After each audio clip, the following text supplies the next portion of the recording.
Assalamualaikum warahmatullahi wabarakatuh. Bismillahirrahmanirrahim. Hai ananda sekalian, bagaimana kabar kalian? Semoga sehat selalu ya, amin. Semoga kalian tetap bersemangat belajarnya. Sebelum belajar, mari bersama-sama doa terlebih dahulu yuk. Bismillahirrahmanirrahim. Rabbi zidni ilma warzuqni fahma birahmatika ya arhamar rahimin. Amin ya rabbal alamin. Baik, soleh-soleha yang luar biasa, pada hari ini kita akan belajar tentang sejarah kebudayaan Islam kelas 4 oleh Ustadz Huda. Kita akan membahas tentang bagaimana perjuangan dakwah Nabi Muhammad SAW. Dakwah pada awal kenabian Nabi Muhammad SAW. Allah Subhanahu wa Ta'ala mengutus Nabi Muhammad SAW untuk memperbaiki akidah dan akhlak masyarakat, terutama masyarakat Quraisy di Mekkah. Nabi Muhammad berdakwah kepada kaum Quraisy secara terus-menerus walaupun banyak tantangan dan rintangan yang harus dihadapi. Nabi Muhammad mendapat wahyu dari Allah Subhanahu wa Ta'ala untuk memulai mendakwah dari keluarga dekatnya. Perintah tersebut terdapat dalam Al-Qur'an surah Asy-Syu'ara ayat 214 yang berbunyi, A'udzu billahi minasyaitonir rajim. Bismillahirrahmanirrahim. Wanzir 'ashiratakal aqrabin. Asy-Syu'ara ayat 214. Artinya, dan berilah peringatan kepada kerabat-kerabatmu Muhammad yang terdekat. Dengan turunnya wahyu tersebut, Nabi Muhammad SAW berdakwah kepada keluarga besar Bani Hashim dan Bani Muthalib. Nabi Muhammad SAW mengajak mereka agar memeluk agama Islam. Nabi Muhammad SAW mengundang kaum kerabat dan saudaranya pada perjamuan makan di rumahnya. Mereka yang datang jumlahnya tidak kurang dari 45 orang. Selesai makan, beliau menyampaikan dakwahnya. Akan tetapi, ketika beliau mulai bicara, salah seorang pamannya yang bernama Abu Lahab memutus pembicaraannya dengan berkata, "Hai Muhammad, mereka adalah paman-pamanmu dan anak-anak dari paman-pamanmu. Bicaralah dan jangan main-main. Aku tidak pernah melihat seseorang yang membawa sesuatu yang lebih buruk dari apa yang kamu bawa." Kemudian Abu Lahab mengajak tamu lainnya untuk pulang. Masya Allah, ini sebuah perjuangan yang tidak mudah. Walaupun dakwahnya tidak ditolak, Nabi Muhammad SAW tidak putus asa. Beliau kembali mengundang kaum kerabatnya. Selesai makan bersama, beliau mengawali dakwahnya dengan cara berbeda untuk memikat perhatian mereka. Bagaimana caranya? Beliau bersabda, "Sesungguhnya orang yang menjadi mata-mata musuh sekalipun tidak akan sampai hati berdusta kepada kaum kerabatnya sendiri. Demi Allah, saya tidak akan berdusta kepada kaum kerabatku sendiri, yaitu bapak-bapak dan saudara-saudara sekalian yang hadir." Setelah berhasil menarik perhatian yang hadir, kemudian beliau pun melanjutkan dan bersabda, "Segala puji bagi Allah Subhanahu wa Ta'ala. Hanya kepadanya aku mohon pertolongan. Aku beriman kepadanya. Aku bersaksi bahwa tidak ada Tuhan kecuali Allah dan tidak ada sekutu baginya. Demi Allah, sesungguhnya setiap orang akan mati kemudian akan dibangkitkan kembali, seperti orang yang dibangunkan dari tidurnya. Setiap amal akan dipertanggungjawabkan serta diberi balasan. Sesungguhnya di sana hanya ada surga yang abadi dan neraka yang kekal selamanya." Di antara mereka ada yang menanggapi perkataan Nabi Muhammad SAW dengan lemah lembut. Beliau adalah Abu Thalib yang merupakan paman Rasulullah SAW. Kemudian berkata, "Aku mempercayai kata-katamu. Jalankan terus apa yang diperintahkan kepadamu. Demi Allah, aku akan selalu melindungimu. Tetapi aku tidak dapat meninggalkan agama nenek moyangku. Sungguh sayang 1000 sayang." Meski demikian, Abu Lahab tetap menentang keras dengan berkata, "Itu sikap yang sangat buruk. Cegahlah Muhammad sebelum orang lain menangkapnya." Abu Thalib menjawab, "Demi Allah, sungguh selama kami masih hidup, kami akan membelanya. Kami akan membela Nabi Muhammad."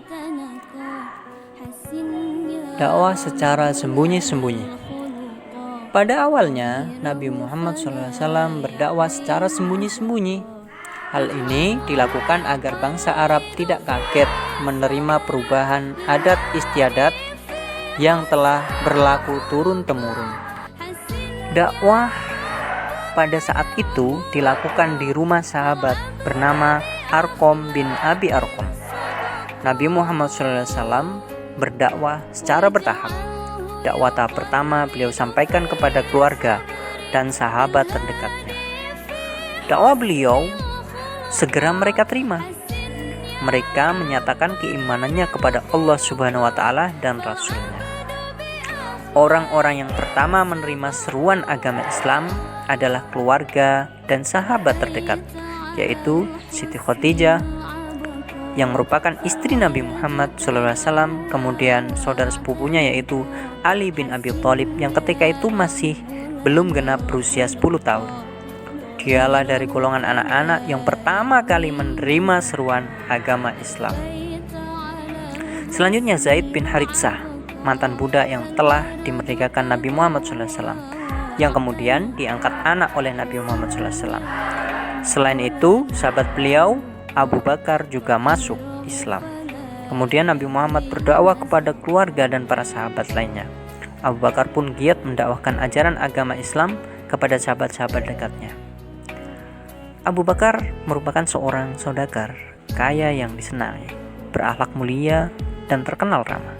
Oleh karena itu, Abu Bakar memiliki banyak sahabat. Usaha Nabi Muhammad SAW dan Abu Bakar ternyata tidak sia-sia. Beberapa sahabat dan kerabat mereka masuk agama Islam, diantaranya Zubair bin Awam, Utsman bin Affan, Sa'ad bin Abi Waqqas, Thalhah bin Ubaidillah, dan Abdurrahman bin Auf. Mereka itulah yang kemudian menjadi pelopor penyiar agama Islam. Setelah itu, masuk Islam pula Bilal bin Rabah, Abu Ubaidah bin Jarrah, dan Salamah bin Abi Waqqas, Abi As'ad, Arqam bin Abi Arqam al-Makhzumi, Utsman bin Makhzum, Ubaidah bin Haris, Fatimah binti Khattab, saudara Umar bin Khattab, Habab bin Arad, Abdullah bin Mas'ud. Mereka yang mula-mula memeluk agama Islam itu mendapat julukan As-Sabiqunal Awwalun, artinya orang-orang pertama yang masuk agama Islam. Nabi Muhammad SAW membina para sahabat yang telah beriman itu dengan ajaran-ajaran tauhid, yaitu mempercayai bahwa tidak ada Tuhan selain Allah Subhanahu wa Ta'ala, dan Nabi Muhammad SAW adalah utusannya. Selain nama-nama tersebut, masih banyak pengikut Nabi Muhammad SAW yang masuk Islam secara diam-diam. Kebanyakan dari mereka itu adalah para budak dan orang-orang miskin. Dakwah secara terang-terangan. 3 tahun setelah Nabi berdakwah secara sembunyi-sembunyi, turunlah wahyu Allah dalam Al-Quran, surah Al-Hijr ayat 94, yang berbunyi, A'udzu billahi minasyaitonir rajim. Bismillahirrahmanirrahim. Fasda' bima tu'maru wa'rid 'anil musyrikin. Al-Hijr 94. Artinya, maka sampaikan Muhammad secara terang-terangan segala apa yang diperintahkan kepadamu dan berpalinglah dari orang-orang yang musyrik. Quran surat Al-Hijr ayat 94. Berdasarkan perintah Allah Subhanahu wa Ta'ala tersebut, mulailah Nabi Muhammad SAW melakukan dakwah secara terang-terangan di depan orang-orang Quraisy Dakwah Nabi Muhammad SAW disampaikan tidak hanya kepada keluarga, kerabat, tapi juga masyarakat umum, terutama pada para penduduk Makkah. Rasulullah SAW merasa yakin terhadap janji Abu Thalib bahwa beliau akan selalu membela Rasulullah SAW dalam menyampaikan dakwahnya. Pada satu ketika, Nabi Muhammad SAW pergi ke Bukit Sofa dekat Ka'bah. Dari atas bukit itu beliau memanggil banyak orang. Oleh karena itu Nabi Muhammad SAW adalah terkenal orang yang sangat berbudi pekerti yang baik dan jujur. Kaum Quraisy segera berdatangan. Hai, para kaum Quraisy, silakan berkumpul. Kurang lebih seperti itu. Pada kesempatan itulah Rasulullah menyerukan untuk beriman kepada Allah dan beriman kepada hari kiamat. Rasulullah SAW berkata kepada orang-orang Quraisy, seandainya aku beritakan kepada kalian bahwa di lembah sana terdapat pasukan berkuda yang hendak menyerang kalian, apakah kalian akan mempercayaiku? Orang-orang hadir pun serempak menjawab, ya, kami percaya. Kami belum pernah melihat kamu berdusta. Jadi, orang-orang Quraisy sangat mempercayai Rasulullah karena beliau merupakan teladan yang baik, budi pekertinya dan juga jujur. Kemudian Rasulullah berkata lagi, jika begitu dengarkanlah. Demi Allah yang tidak ada Tuhan selainnya, aku adalah utusan Allah. Kata Nabi Muhammad, Allah telah memerintahkan aku supaya memperingatkan kalian. Sembahlah Allah yang Maha Esa, tidak ada Tuhan selain Allah. Maka bila kalian ingkar, kalian akan mendapat azab Allah di hari kiamat. Ajakan Rasulullah SAW kemudian mendapat tentangan keras dari kebanyakan kaum Quraisy. Memang berdakwah tidak mudah. Mereka menyumpahi Nabi Muhammad SAW, di antara mereka adalah Abu Lahab, paman beliau sendiri, yang marah dan memaki-maki. Celakalah engkau Muhammad, katanya. Untuk inikah kamu mengumpulkan kami? Mendengar ucapan paman beliau Abu Lahab, Nabi Muhammad terdiam. Lalu turunlah ayat Al-Quran surah Al-Lahab ayat 1-5 yang berbunyi, A'udzubillahi minasyaitonirrajim, Bismillahirrahmanirrahim. Tabbat yada abi lahabin wa tabb, ma aghna anhu maluhu wa ma kasab, sayasla naran dhata lahab, wa imra'atuhu hammalatal hatab, fi jidha hablum min masad. Al-Lahab ayat 1-5. Artinya, binasalah kedua tangan Abu Lahab dan benar-benar binasa dia. Tidaklah berguna baginya harta dan apa yang dia usahakan. Kelak dia akan masuk ke dalam api yang bergejolak, yaitu api neraka. Dan begitu pula istrinya, pembawa kayu bakar atau penyebar fitnah. Di lehernya ada tali dari serabut yang dipintal. Quran surat Al-Lahab ayat 1-5.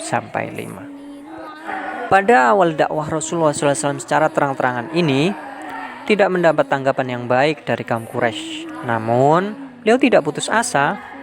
Beliau terus berdakwah dengan penuh semangat dan kesabaran. Rasulullah SAW berdakwah kepada kaum Quraisy dan penduduk Makkah kurang lebih selama 13 tahun. Bayangkan, 13 tahun, begitu lama, Masya Allah. Kadang-kadang Rasulullah SAW berdakwah di depan orang banyak atau kepada seorang yang beliau jumpai. Meski usaha Rasulullah SAW pada awalnya tidak mendapat tanggapan kaum Quraisy, namun lambat laun beliau mulai mendapat pengikut. Sedikit demi sedikit, akhirnya juga banyak. Kebanyakan pengikut beliau adalah kaum wanita, para budak, dan orang-orang miskin. Mereka adalah kaum yang sungguh-sungguh meyakini ajaran Islam. Mereka sangat kuat dalam keyakinannya. Meskipun mereka sering disiksa dan dianiaya oleh orang-orang Quraisy dan tuan-tuan mereka. Meskipun sejak mulai mendakwah secara terang-terangan beliau mendapatkan tantangan dan cobaan yang berat, beliau tidak pernah gentar dan putus asa. Semakin banyak orang yang percaya terhadap seruan Nabi Muhammad. Baik, terima kasih sudah menyimak penjelasan pada hari ini. Yuk kita tutup dengan doa. Sebelum kita akhiri, kita berdoa bersama yuk. Bismillahirrahmanirrahim. Subhanakallahumma wa bihamdika asyhadu an la ilaha illa anta astaghfiruka wa atubu ilaik.